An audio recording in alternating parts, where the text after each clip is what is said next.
বিস্ময় শিশুদের কাছে দূরের থেকে হাতছানি, মায়েদের কাছে অবাধ্য শিশুদের ঘুম পাড়ানোর অমোঘ অস্ত্র।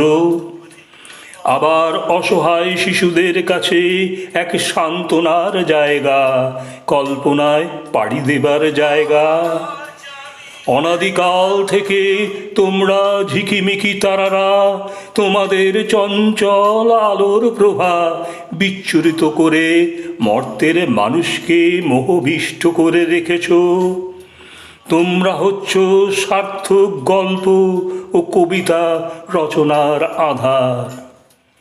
কিন্তু তোমাদের এই অনাবিল সৌন্দর্যের পিছনে বিধাতার অভিসন্ধি ছিল ভিন্ন রূপ।